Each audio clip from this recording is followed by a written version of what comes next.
Ok, bonjour et bienvenue sur notre chaîne. Aujourd'hui dans cette vidéo, tu vas apprendre à donner la forme trigonométrique des nombres complexes. Donc, reste jusqu'à la fin de la vidéo parce que nous allons essayer d'expliquer ceci de la manière la plus simple possible. On commence donc directement avec l'exercice. Donner la forme trigonométrique des nombres complexes suivants.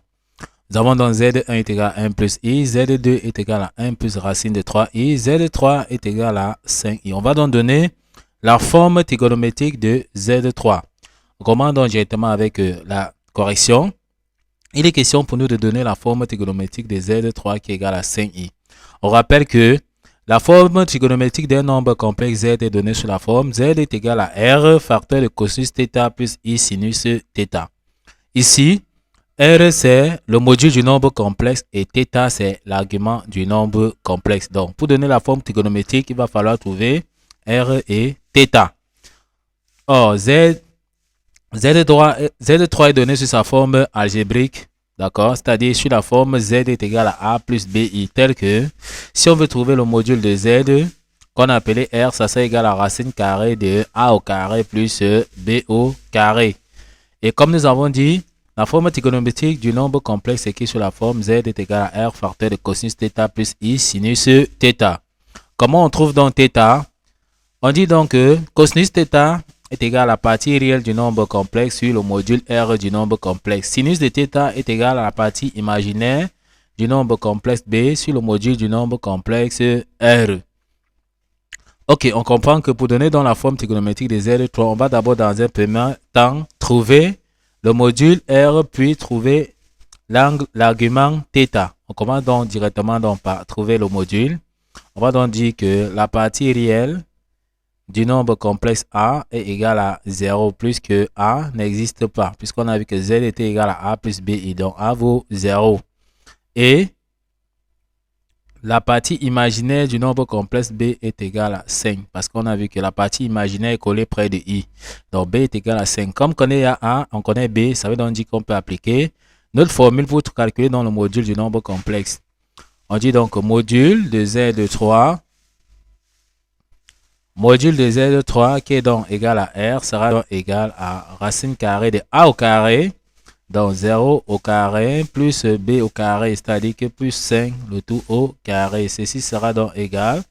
0 au carré c'est 0, 5 au carré c'est 25. On aura donc 0 plus 25. Or 0 plus 25 c'est 25, donc module de Z3 égale donc à R égale à racine carrée de 25. Or, racine carrée de 25, c'est tout simplement donc 5. Ce qui signifie tout simplement que notre module, c'est tout simplement donc 5. Une fois que nous avons donc trouvé le module R, il va falloir trouver l'argument θ. On applique donc la formule que nous avons donc donnée ici, qui dit tout simplement que cosinus de θ est égal à la partie réelle du nombre complexe sur le module R. Ceci sera égal à quoi? Or, nous avons vu que la partie réelle A vaut tout simplement donc 0 et le module c'est 5. Donc ici, on aura tout simplement donc A qui est 0 sur le module 5.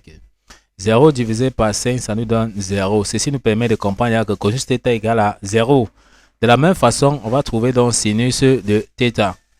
On dit que sinus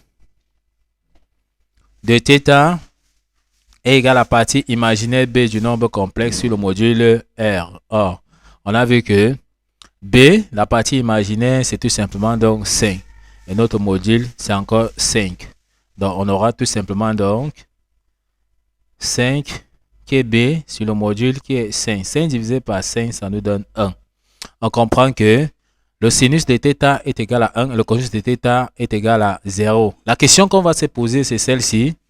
Quel est l'angle dont le cosinus donc vaut 0 et le sinus vaut 1? Pour le savoir, on va donc tracer rapidement un petit cercle trigonométrique.